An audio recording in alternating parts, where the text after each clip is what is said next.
All right, everyone. We are back for episode 35 of Stub Luv Live. And man, oh man, we are excited tonight. We are pumped big time, because we've got a mega guest tonight. We have Patrick Ryan on tonight, and Patrick is ThePRyanCollection. I'm sure everyone knows him and has followed him and watches all of his content on Instagram. And I got to tell you, I have been pressing Patrick for a long time to come on the show. He's a busy guy, runs his own business. It's a humongous company. So, getting him to pull away some of his time to get on is important. I see that he just requested, let me get him on.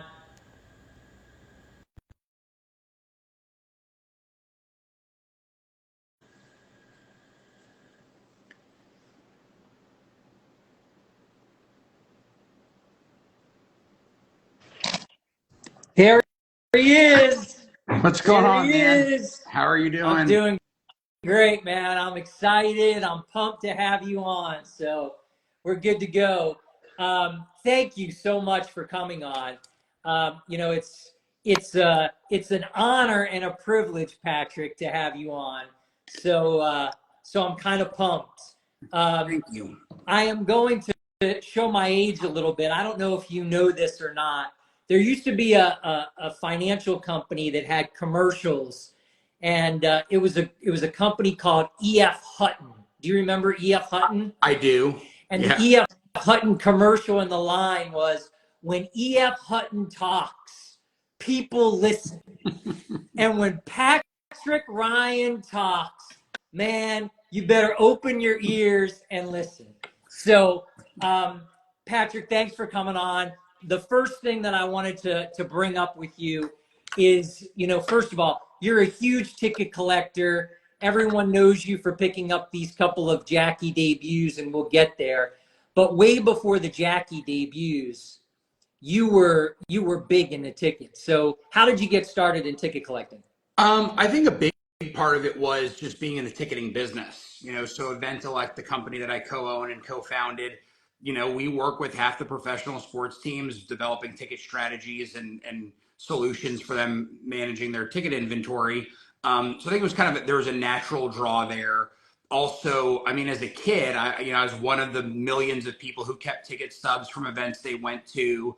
And, I think that the real passion began probably, so like a lot of people I have had fallen in and out of cards. So during sort of like a quiet period of my card collecting, so let's say like 2007 to 2017, that 10-year window, I was still a big fan of autographs. And I'd probably say that autographs might be like the biggest theme within my collection, because I do like autographed tickets. I like my game used jerseys autographed. I love the autographed cards.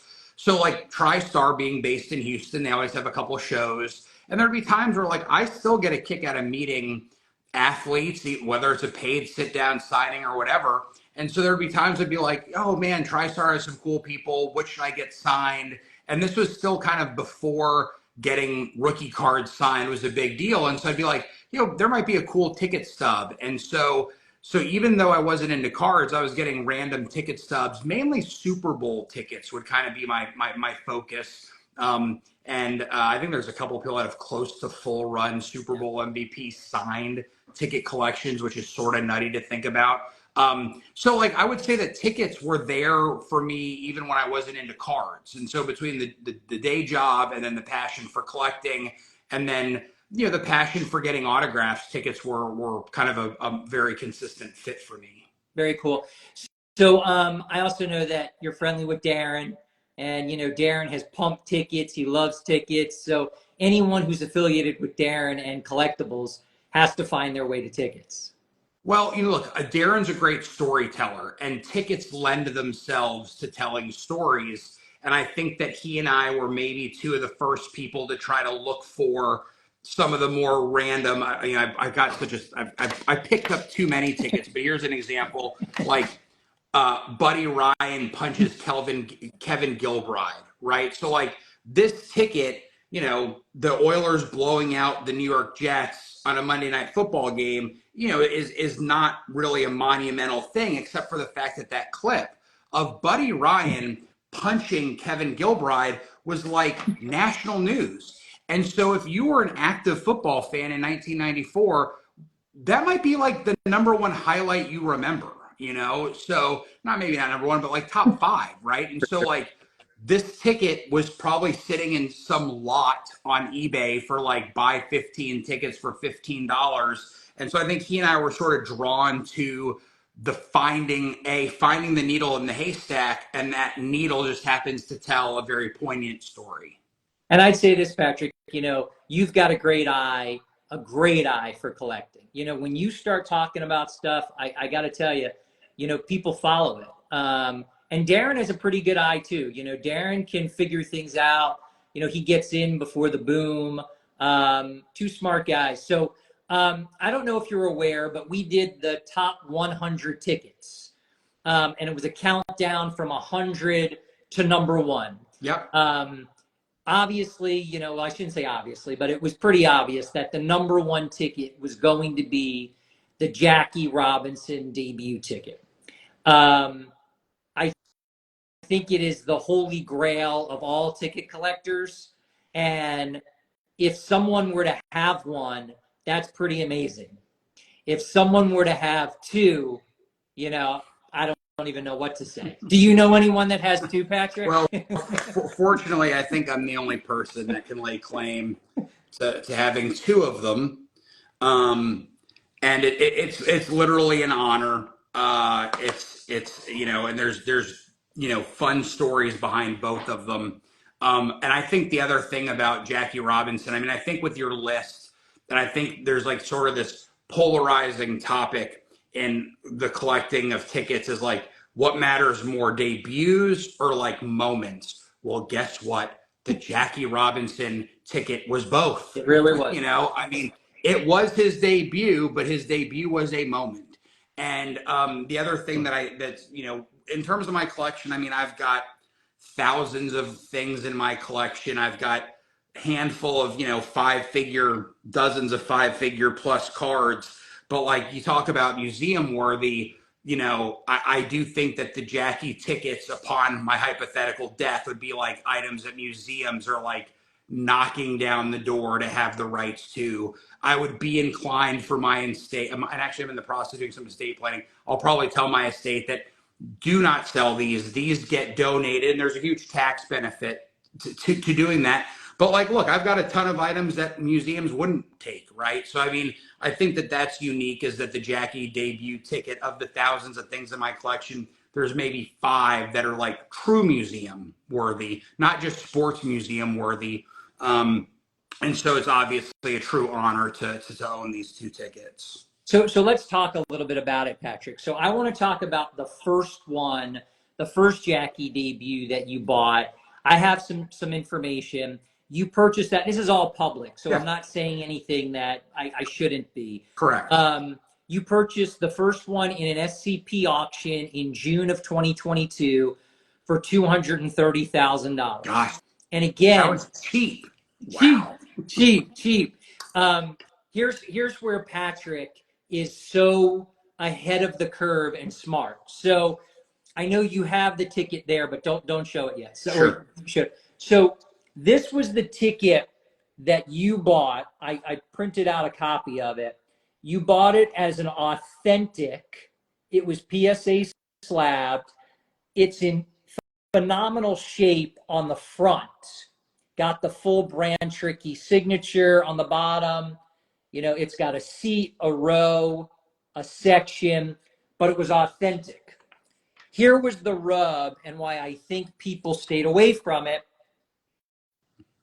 There is a back that is scrapbook material, because this was cut out of a scrapbook. Yep.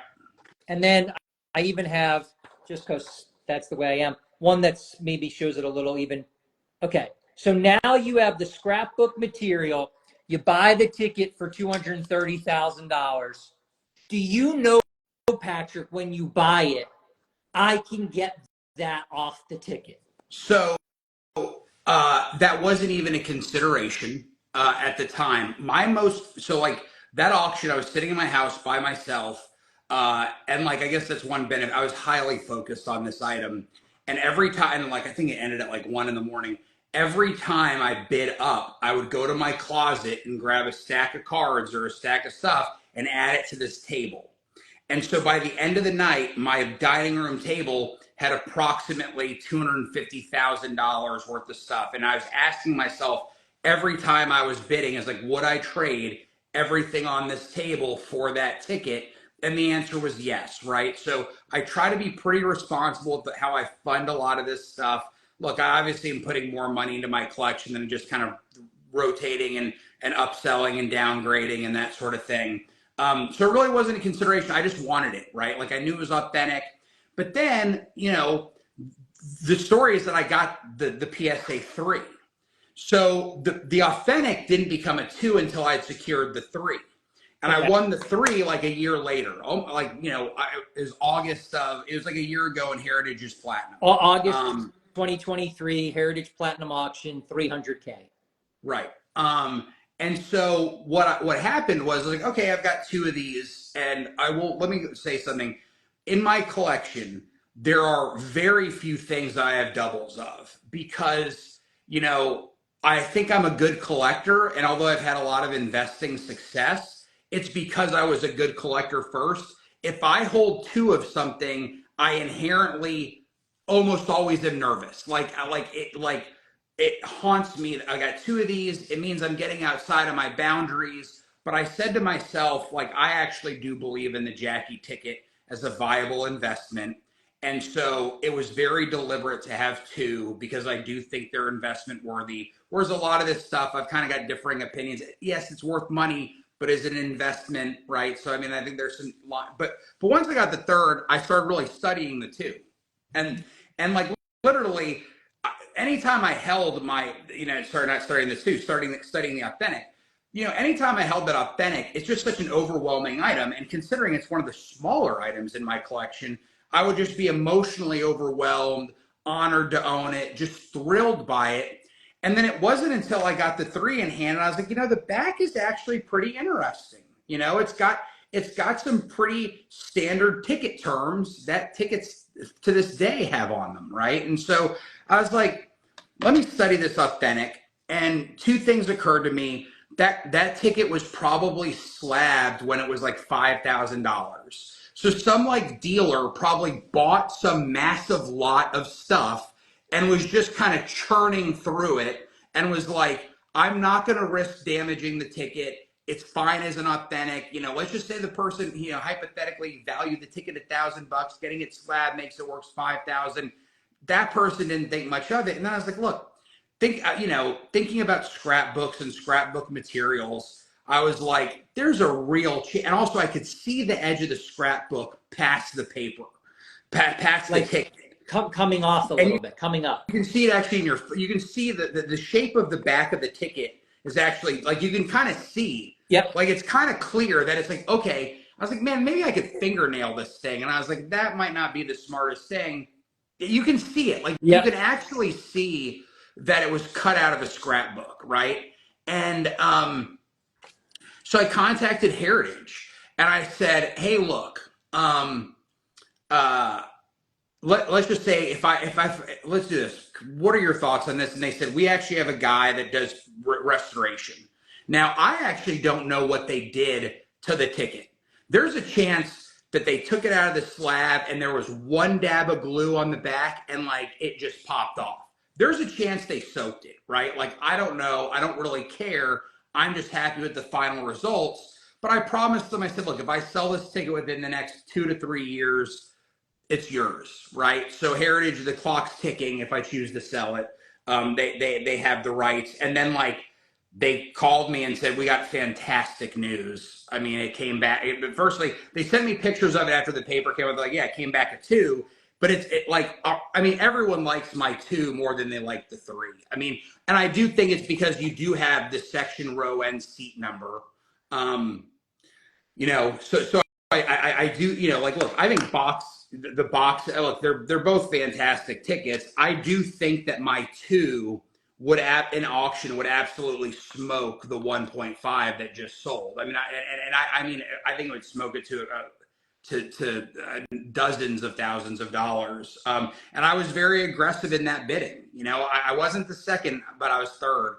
And it just I don't want to say I'm protecting the market, but I believe in it as an investment, right? Like, there's plenty of times someone owns Apple stock, it goes up, they sell it, it comes back down, they buy it. But look, I will always have one of these in my collection. It's just sort of a matter of what I do at the second and kind of how the market. But like, look, I'll be very candid. I hope I'm in position to make a run for a Wagner. That's sort of my big missing piece in my collection. So I imagine that to finance a Wagner, I'd have to put in some real heavy artillery. So that 3 would probably go into that, and I'd probably keep the 2. Because the 2, like, also the other thing, like my Jordan PSA 10 86 Fleer, it was a BGS 9.5 that I cracked and I subbed. So, like, I kind of like me adding to the lore of the item. And look, now that I've disclosed that, some people might be wildly turned off from those 2 items in my collection. Other people might be like, hey, that's cool, that's sophisticated. That's just the way it goes, right? So I guess I have these questions. You may not be able to answer them because it's all through heritage. The name of the company, do you know? I think they just had an expert. I think it's a paper expert. And I think one thing I wanted to mention is, like, PSA, like, before PSA had a card backlog, they had a ticket backlog. Because, and like, look, I'm speaking kind of out of turn. The rumor is it was one guy out of Minnesota would fly into PSA for a weekend, once a month, whatever he got through, and he was a paper expert. Because keep in mind, and I think this is sort of the same with cards, you need to date the paper, you need to date the ink. So I imagine that it's probably someone who actually probably doesn't do a lot of sports memorabilia stuff. They're probably more of a historical document person. Did Heritage charge you, or was the deal that you would consign it? Like, look, I've done a lot of business with them. I won the 3 from them, right? So, like, they made a nice vig on that. They made a nice vig on a few things I've sold. So I paid the grading fee, which was pretty hefty. I think if they charged me for the restoration, and restoration's right at the removal, like if they charged me for the paper removal, it wasn't enough for me to remember. Everyone asked, did they give you any kind of, is there like some insurance that you had to take out, or they asked? I mean, was there any kind of No, release? I had to verify via email. I'm allowing you to do this. I understand the risks that this might get ripped in half. Right. But like, look, at the end of the day, like, I mean, so many people crack stuff out of slabs, and so many people handle stuff. I was like, they're going to be bringing in, like, the expert of experts, so, like, I wasn't that worried. I'm going to say this, Patrick, in my opinion, and my opinion's worth nothing, but I've talked to a bunch of ticket collectors. I think just because of the job that was done, I mean, this is the scrapbook material on the back. Right. And this looks, Patrick, it looks flawless. Yeah. And that's what leads me to believe that it was like a dot of glue. Like, it wasn't a strip of glue. It wasn't double-sided tape. It really, my gut all along. And the other thing too is, like, I could see in the slab, I could see separation. So like, I think the fact that I saw separation from the get-go made me a little bit more confident, in the process. Some people talk about artwork and comic books now and restoration. Do you actually, and you use the word restoration, do you actually consider it restoration? Because I'm going to be honest with you, Patrick, I really don't. Yeah. I think we took something off that didn't belong on the ticket from the beginning. Right. It wasn't like you pressed out creases or something like that. I disagree with the term, but yeah, I was misusing the term. To that point, right? Like, it's like if you open up a pack of 87 tops and there's some wax on one, and you're allowed to, like, take your finger to it and take the wax off. That's kind of what this was. There's, again, I didn't see it. I don't know what happened. There's a very real chance that it like literally like kind of popped off just based on how clean the back looks. So yeah, like, you know, should I have asked him to video it? I don't know if I would have wanted to know one way or the other. Now look, like you're bringing up a good topic. You, the Sports Illustrated guys, I mean, and the comic book guys, like the concept of, you know, you put this stuff in a binder or a press at 1,000 pounds for 2 weeks, and like then all of a sudden you're going from a CGC 9 to a CGC 9.8, and that increases value by like 3x. Like, you know, again, I've got a different opinion of why I like SIs. You know, like, should people be doing that to their tickets? Should people be pressing their tickets? I don't know. I mean, you know, like, I guess I just don't have a great opinion on that. I personally think the CGC stuff is a little corny. Like, Agreed. it's like, I don't know. Like, it's like they get all excited. They're like, I don't want to bash anybody. It's just not my cup of tea. Let's put it that way. People have said the process of the removal for that ticket and having it come out to this increased its value by, I've heard, my opinion's 50 grand. I've heard from people as high as 100 grand. And even if you went ahead and resubmitted that blindly to PSA, does the two become even potentially higher? Because, I mean, look, that 1.5 that sold a couple of weeks ago, I mean, it's not even close to this. This is 1,000 times better. Yeah. I mean, it's a unique situation. I think that there's so many people who were immediately turned off by the scrapbook that like they didn't even equate it. Like they were out. They were out of it. They weren't going to bid on it. And they didn't bother to look at how clean the section, the row, the seat number. They just never even considered it as anything other than an authentic ticket. You know, so like I do, you know, the market's also higher. And also the other thing, now that I've disclosed myself as having two, like, I'm not going to let one of these go for less than 300, right? So, like, you know, if you're going to go after one, you're going to have to really go after it. Like, this is not going to slip through the cracks. And so, like, if, hey, anybody's, I guess there's 12 known copies, you know, if you have one and it's been authenticated by, and I think there's one in an SGC holder, right? Like, I actually think that was converted to a PSA slab at the National. Okay, so they're all in PSA. If you've got a Jackie ticket and a PSA slab, I'll wire you $300,000 tomorrow, right? Like, that's the offer. That's the market. That's the market on Jackie tickets. And so I do think that by me having that out there, I think it probably, maybe it scares off some people that are sort of like, oh, shit, you know? Like, I think that, and, you know, that's just the way this stuff works. I mean, that's the way, quite frankly, that's the way the art market works. Like, the Dolly guys, the Picasso guys, before they go to Sotheby's, they're going to one another, right? Like, and so Jackie collectors, you know, let's talk turkey before you put it up at auction. Because what happens if I'm like out that night, or I'm traveling and I lose cell service and I don't get the bid in, right? So, you know, maybe my bid isn't there. So I understand. I saw Darren Rovell sneak in, by the way, you know, Darren with the Collect Media. And, you know, Darren's doing some pretty amazing things for the hobby. The thing I love about Collect is that it's very ticket centric. I mean, there's a lot of ticket stories. And we know you're an investor, Patrick. So what are your thoughts on the company so far? Well, so look, I mean, Darren could decide to fix toilets for a living and I'd invest in it. You know, we've been very good friends for a long time. But look, to me here, and I had this I did some things on some stories because like there were a handful of sort of like talking heads that sounds negative, but it's valid, right? Like a couple of people who are voiced in the hobby, you know, they beat Collect to a story and they're like, Collect should be crediting us. And it's like, trust me, Darren gets wind of this stuff. Look, when Darren was a sports business reporter and I was in the ticketing business, like, I would say 9 out of 10 times when I had a scoop, he was like, hey, I've already got something, you know, appreciate it. Very polite, right? So like, hey guys, you're not beating Darren and Will Stern and those people. A lot of times people are sending them breadcrumbs because they actually might need their help to validate something, or they might need their help to further uncover something, right? So like sometimes when these guys get these scoops, it's because like the person giving the information does have an ulterior motive or has some motivation to get a reporter involved, okay?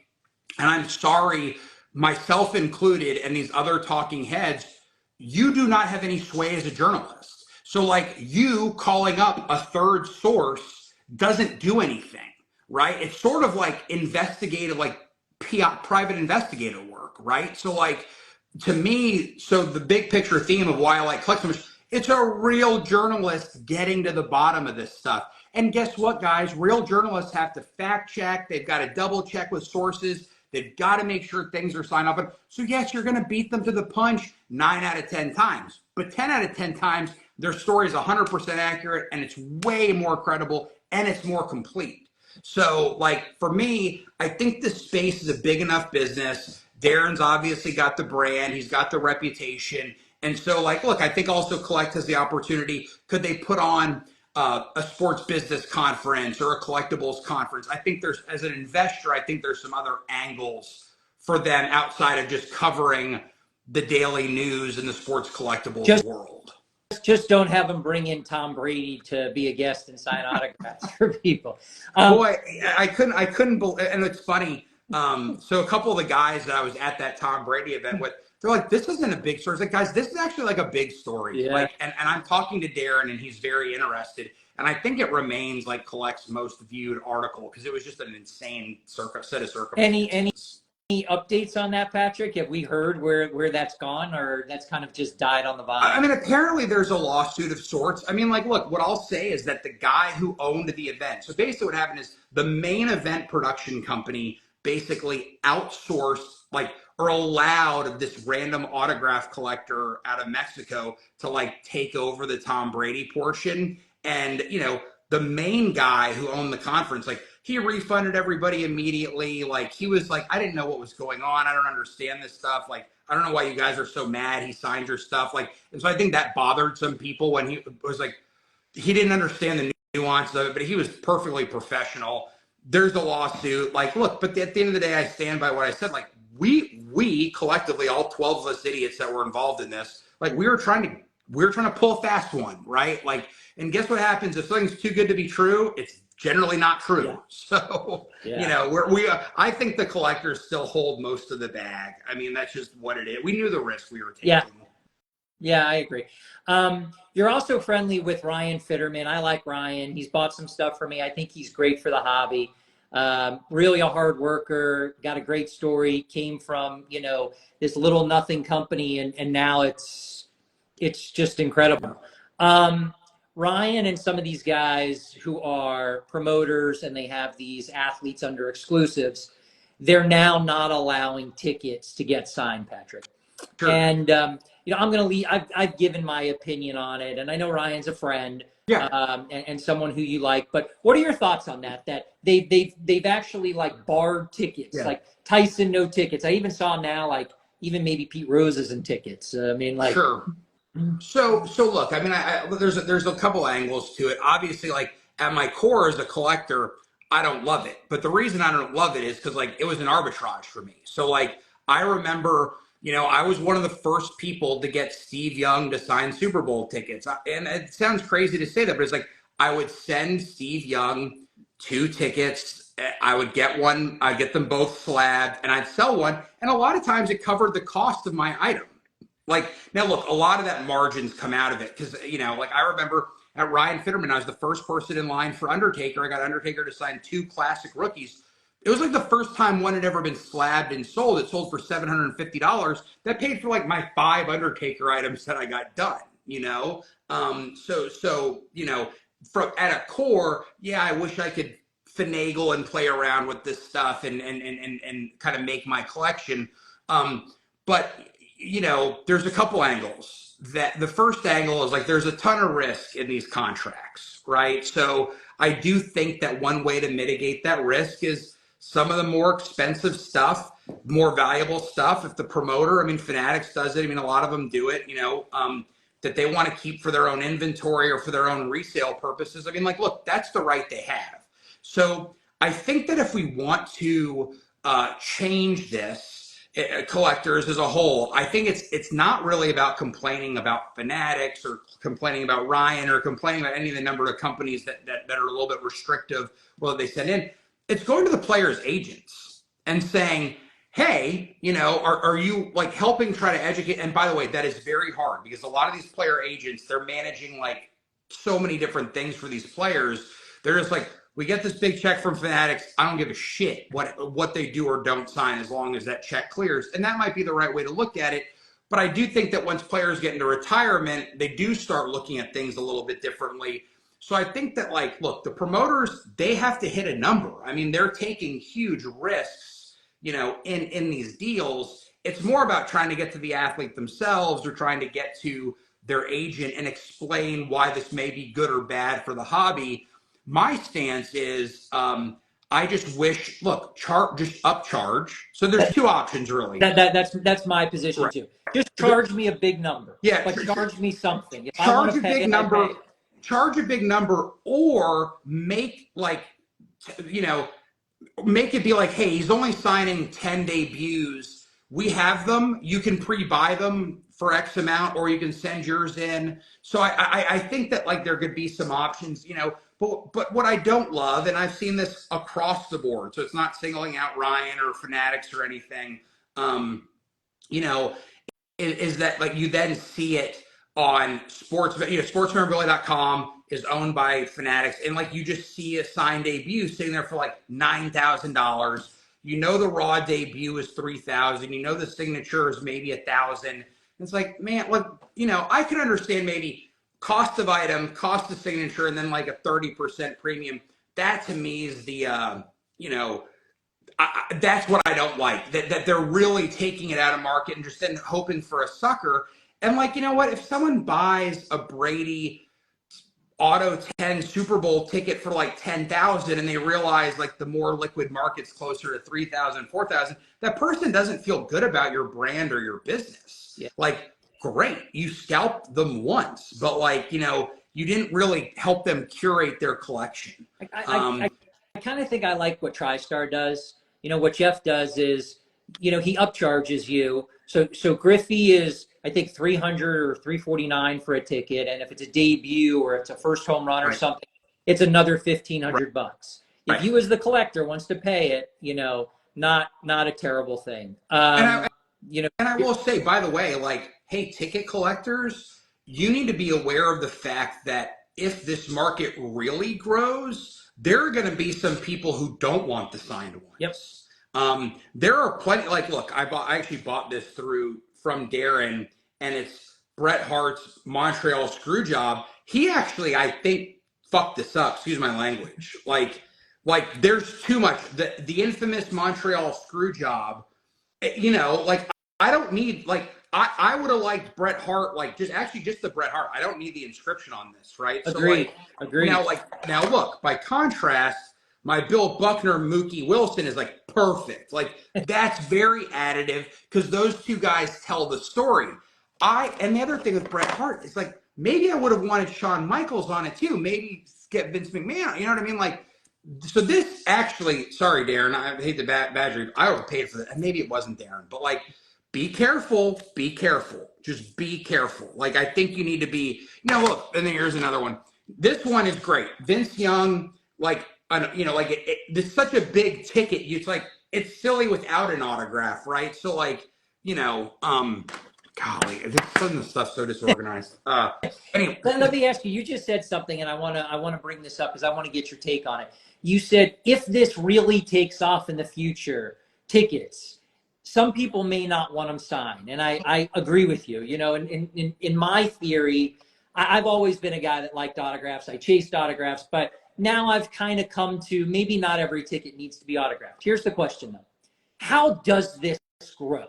So you've got a very niche market with incredibly rare, scarce items that really tell a tremendous story. I think way more collectible, way better than cards. But there's the big but. It's a small market still. Right. How do we get it bigger? Well, look, I think there's two angles. There's kind of, let me tell you about where I think ultimately it is going to go, and then I can tell about where I think it could go with the right sort of activity. And when I say activity, I mean kind of marketing and positive conversations. I think it's going to be the vinyl record market. Okay, like I mean, at this point in time, kids. I mean, like, look, I guess vinyls have kind of made a bit of a comeback, but like I don't think that we're going to see widespread adoption of teams printing tickets. There's security issues with it. I mean, it's just a little bit tougher, right? So, I mean, being in the ticket business, I don't think we're going to see printed tickets make any sort of monumental comeback.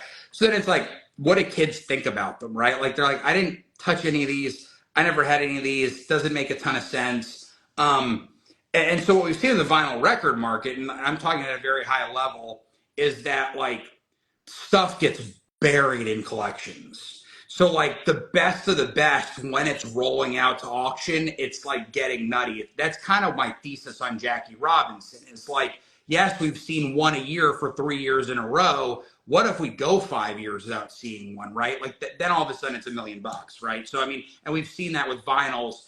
So I think the most likely case is that, now look, keep in mind, there are people between the ages of 30 and 60 who still have a lot of collecting ahead of them, right? And can still get into tickets. To me, where I think that the biggest opportunity for tickets is display, okay? And I actually think that's the biggest opportunity probably in the hobby in general. Like, people got to figure out easier ways to display game used, easier ways to display card collections. The ticket to me, and it's funny, probably like 2016 or 17, maybe 18, I cracked out all of my tickets in slabs. And when I say all, I had 20. And it was like, they're so bulky. I mean, carrying 20 ticket slabs is like, it's probably like, depending on this, like 20 of these is like carrying around a Pelican box of like 200 cards, right? I mean, it's like, we're talking real heft.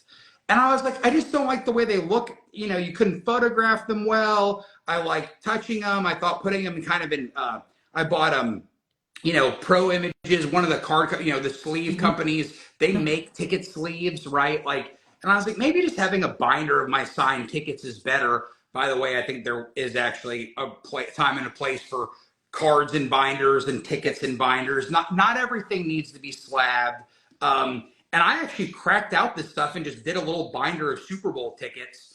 And then of course the market moved, and I was like, okay, this is kind of stupid. If I want to have liquidity, I've got to get these back into slabs. But I think that, like, so for example, like this Undertaker ticket, it's cool, but like it really, I actually like, and maybe someone could build like a frame where like you find an 8x10 photo and like there's a little slot to pop in the slab. But like, I do think that this becomes a different item if it's embedded in an 8x10 with a picture of Undertaker from his debut.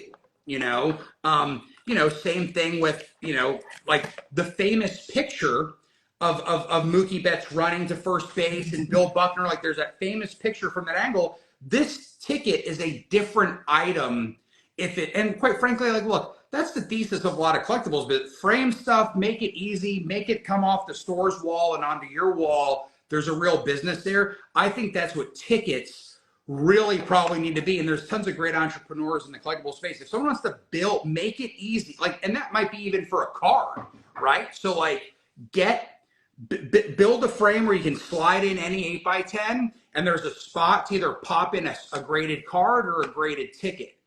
So, and if someone wants to build that, I will invest in the business. I'll give you capital and I'll buy 100 of them, right? We're saying there's this company, PSAframes.com. I've heard a little bit about them. I've seen the product. Looks pretty cool. But yeah, I agree with you. I mean, I think there's still a lot of room here for things that are, cards. Something can be a pop 1,000 or a pop 500, and that's really, really rare. And in tickets, if it's pop 40 or pop 50, it may not be so rare, Patrick. It's kind of, it's almost kind of pop 5 or pop 10 or less to make something really rare in the tickets. Look, and I think this is the same thing with cards. I think that people, if you take a narrower focus, if you're getting into tickets, and I think, and this is quite frankly any collectible space, start with a narrower focus. Like, focus on if you sort of said, I want to collect key moments in Houston Astros tickets, that's actually not that daunting of a collection. Okay. So like, key moments, even key moments in Ken Griffey Jr. I mean, if you get really narrow, I think that gives you a little bit more perspective. And once you go like, right, so there's going broad, I've got a very broad collection, and actually it bothers me all the time. When you go really focused, you start really thinking about my next dollar, my next item. I've got the 100 card case. I probably need to build a 100 ticket case to really be very deliberate about, okay, if I'm going to add this, something's got to come out. And it's, and it's, it just makes me more disciplined. And actually, most people say this about working out or eating. You're actually happier when you're disciplined, and I think that's very true in collectibles. When you are sticking to a budget and you are sticking to a theme, it makes it a lot easier and a lot more fulfilling. I will acknowledge some of the jokes, like, is a trash can. Oh, we lost you. Is a trash can involved? You know what? Quite frankly, that ticket, I don't actually know. I can't remember the game, right? But like, it was a regular season game where they thought they heard it. Like, sure, why not have it in your Astros ticket collection? So if you have a favorite team, I think college tickets are a great place. I think college stuff, by the way, is kind of underrated. I actually pulled a fun one. Oh yeah, so like, this was a ticket I bought raw for, like, maybe I bought this slab, can't remember. But it's Wisconsin, the first time playing Jump Around, okay? And so it's a great ticket. Yeah, and it's got Ron Dane on the ticket, so like he played at that time. So like, this is one of those things where, I don't know, maybe I've got 35, I don't know, maybe I got $100 in it. But like, and here's the other thing, we're going to talk about this a little bit, gifting. If I sent this to a friend who's a big Wisconsin fan, like, this is priceless. Like, and that's actually one way to grow the hobby, is gift people things. And I'm not saying, I gave The Rock a ticket from his WrestleMania with Hogan. I've given a couple other people tickets that are significant. But like, gift your friends. And by the way, like, a lot of your guy friends have, like, they've got all the golf balls they need. They've got all the socks they need. And I also don't love giving kids wax, because if you're going to give kids wax, give them binders and album, give them supplies with it. But like, find a cool ticket, or maybe like, there's a ticket I'm looking for. My best friend Aaron and I, we sat out in the bleachers. This is 2007 Cubs, our first time at Wrigley Field. Lou Piniella got thrown out. Beer cups on the field. I have an eBay search for that ticket. But like, anyway, that's actually probably my best recommendation for growing the hobby. If you've got a friend who's into sports and maybe he's kind of dabbled in it, yeah, get them like, the first Penn State whiteout game. I mean, there's so many things that, aren't super expensive that you could gift someone, and they put it on their desk, and it's great. So your plan at that Tom Brady appearance was to give him Joe Montana, Dwight Clark catch ticket, because it's reported that he was at the game. Yes. Unfortunately, you weren't able to bring it up to him, but your goal, I think, in meeting some of these players, these athletes, are to give them tickets to moments that are from their career. Like, I've given tickets to different players, their debuts, and they're like, wow, I'm going to put that in my case. But I think what you're doing, when you're meeting people and giving those to them, I think that helps grow it too, because I think they look at the ticket and they're shocked. They're thrilled to have it. Well, look, and I appreciate that. I think that it's also, I'm fortunate. Like, I buy a lot of meet and greets via charity. I've had I win them in auctions and stuff. And one thing is, like, it can be awkward, right? Like, a lot about them. Sometimes, like, you might think you're going to be super excited. You get nervous. They're just kind of like, I'm doing this to fulfill an obligation. But like, if you lead off with like, hey, I'm not sure if you're a collector, but I found this. I wanted to give this to you. It really is a unique icebreaker, because they're so used to people asking them for things. So, and then, by the way, when you give them something, like, the request to have them sign whatever just becomes a whole lot easier. And that's generally, my thesis. So it's not like I'm just, look, I try to be generous, but like, I'm doing it for a reason. But like, look, one of my most memorable ones, and the other thing is Cameo. Okay. So, but now this was not Cameo. So I researched Justin Turner. I won this raffle to meet Justin Turner. Learned that his favorite player was Pete Rose. Well, thankfully through Ryan Fitterman. So I had Pete Rose sign a Sports Illustrated to Justin, best wishes, rooting for you, Pete Rose. And so first I hand that to him, and he was just shocked, like, okay. And then I said, hey, by the way, I've got a video. And then I showed him a video of Pete Rose saying, hey, Justin, really love the way you play the game. Really need to get you through to the World Series. So stay in there, keep at it. And he was like, who are you? And like literally, they're kind of caught off guard. Yeah. And so I can't remember if I maybe didn't have anything for Justin to sign, but like, it just made the engagement. And then I remember him telling the Dodgers Foundation people, like, hey, like, let's make sure we take care of that guy. Like, let's, I think maybe they upgraded my seats or something. And like they were like, that was really cool. And then the thing, he was like, Justin went back and was like, hey guys, you guys should all be signing up to do these meet and greets. Cool. So let me ask you this, Patrick. So we've seen signed cards, especially kind of like signed vintage cards, take off. The game used memorabilia is in such a place now, Patrick. I don't even know what's going to happen with photo matching and seeing what that Ruth World Series jersey did and some of these other jerseys in the recent Heritage auction. You have that Michael Jordan jersey that you bought, that gamer. Lord, you've made a ton on that. We saw in the recent Golden auction that closed on Monday, a Caitlin Clark debut. It kind of debut ticket blew me away for over $10,000. I mean, there's tons of those out there. I'm sure she's going to do a signing at some point, and someone's going to look back at that and say, ugh. But what do you see as the future growth point? What's the hot thing? What do you think is undervalued now? Let's start hobby wide and then maybe move into, is there something in the world of tickets that you're like, well, movie tickets, concert tickets, presidential tickets, social historical I don't know. I mean, right. I'm picking your brain.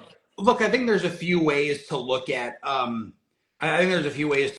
any collectible. So I think, like, big picture with players, I do think that there are some players from the 90s who still have a lot of legs to them, right? So like, like the obvious Bo Jackson, Charles Barkley, Shaquille O'Neal. Like, I'm not going to tell you to go out and buy all their PSA 10 rookies, but like, I can tell you that when I show casual collectors some of their stuff, like, actually, where was it? Like this Shaq. So this is a Shaq signed ticket from when he broke the backboard in Phoenix. Like this, people are like, oh, I love Shaq, right? Like, so I do think that there's some players, and I think you should think about, if you're really thinking about growth, where the people have the most disposable income, and we've always seen it be people in like their 50s and 60s. That's generally where the money comes from for the hobby.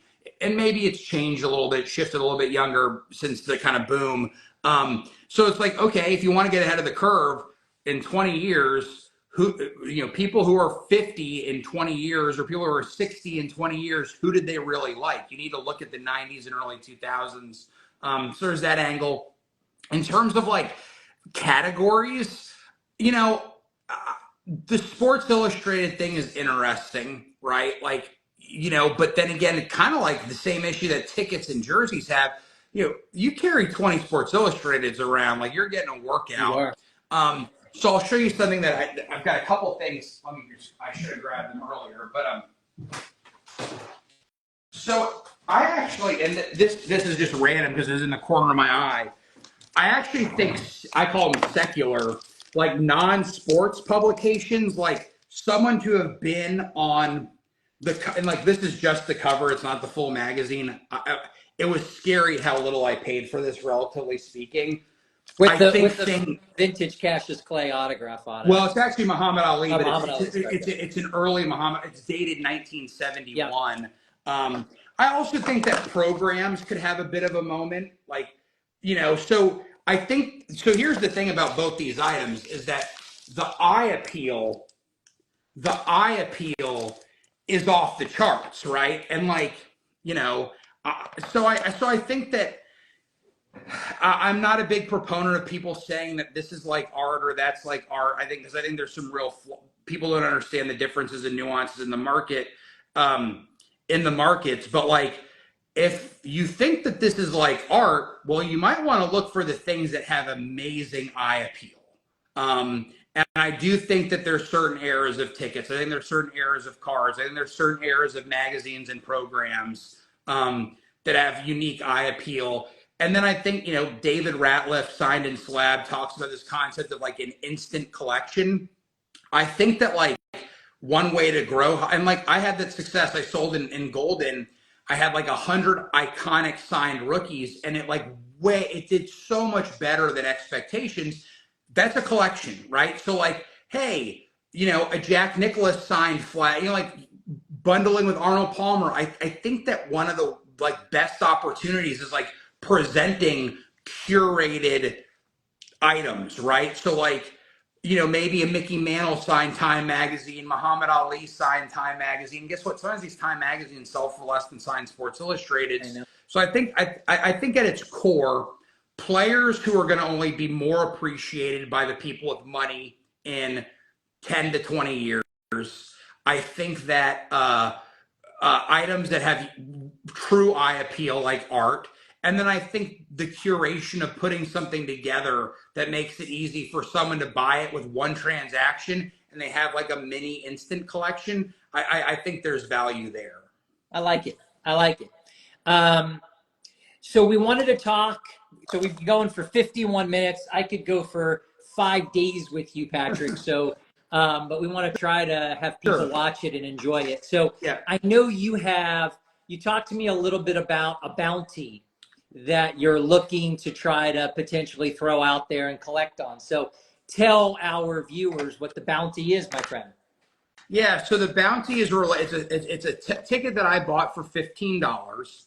And I bought the ticket because I was a big fan of this guy when he played in Houston, and that's Moises Alou. And Moises Alou is going to be at the 2018 National. And I was like, you know what? I don't have anything Moises. What would be? And I was like, oh, the most famous Moises Alou would be the Bartman moment. Yep.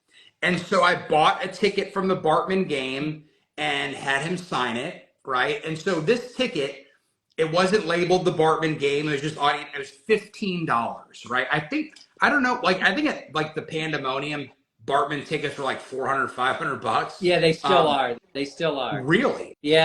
Okay, well that's great. Yeah. And so I would pay $100,000 for Steve Bartman to sign this ticket right above where Moises Alou is. So I guess we put a couple bounties out there. Any Jackie ticket slab by PSA, $300,000. Someone tracked down Steve Bartman. I guess what? Steve, if you do it, I'll give you $100,000 charity. If someone finds Steve, I'll give you a $25,000 finder's fee. So Steve still gets the $100,000. I would want him to sign a couple of them. That'd probably be the caveat, because I think that might be a way to recoup some of the money. But I'm making that the Jackie bounty is real. I don't know if anyone's going to take me up on it. The Bartman bounty I'm making kind of jokingly, because we've known how reclusive he's been. Now look, there's a couple others like Jeffrey. Was it Jeffrey the Kid in the Yankees '96 AL NL wild card? Jeffrey Meyer, yeah. So like I think Jeffrey could do a signing. There's probably a couple other famous fans. I actually wanted to show one. Like some funny, so like Jordan Spieth throughout the first pitch at a Red Sox game. This is Will Ferrell being Harry Carey. So like these are not wildly expensive tickets, but I think you can, and like those are, I call those more like fan moments or sort of like fans of the game moments. I think first pitch tickets are a lot of fun.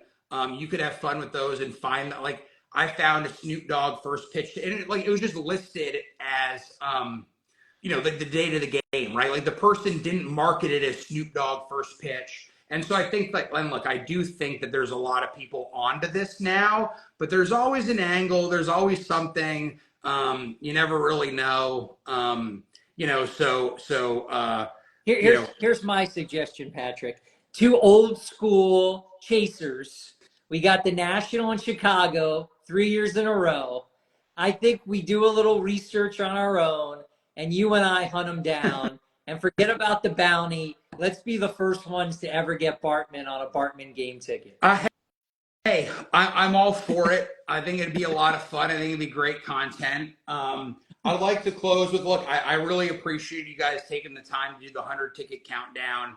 It's obviously going to be hotly contested. I mean, like Adam did the one for PWCC for 100 iconic cards. That sort of stuff's never easy. You know, but it's appreciated. I think a lot of people learned a lot of things from it. You know, I appreciate being here. And what I will end with, and I'm going to settle the debate of all time of debuts versus moments, and it's a clear-cut answer. It's buy the ticket you like the most. We always say that, Patrick. Kind of collect what you love. Now, before I let you go, I know you want to go, and we're at 55 minutes. You've got to run the gauntlet. It's something that we do on the show. It's very quick. It's quick fire. We're going to hit you with some questions. You just shout them right out. Ready? Okay. Ready? Stub or full? Full. Okay. Debuts or moments? Moments. Debuts that are moments. Like, PSA. by the way, LeBron, Griffey, Jackie, there's a handful of them. Yeah. PSA, Beckett, or no slab at all on your tickets? PSA. PSA 10 ticket, meaning it's graded a 10, or a PSA Pop 1 ticket? Pop 1. Yeah.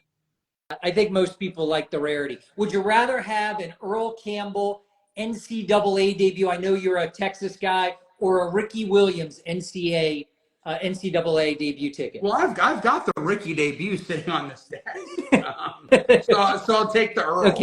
Okay. Who has a better Texas accent, Ryan Fitterman or Jeff Rosenberg? Oh, they're both very different Texas accents, but I'll go Jeff. Yeah.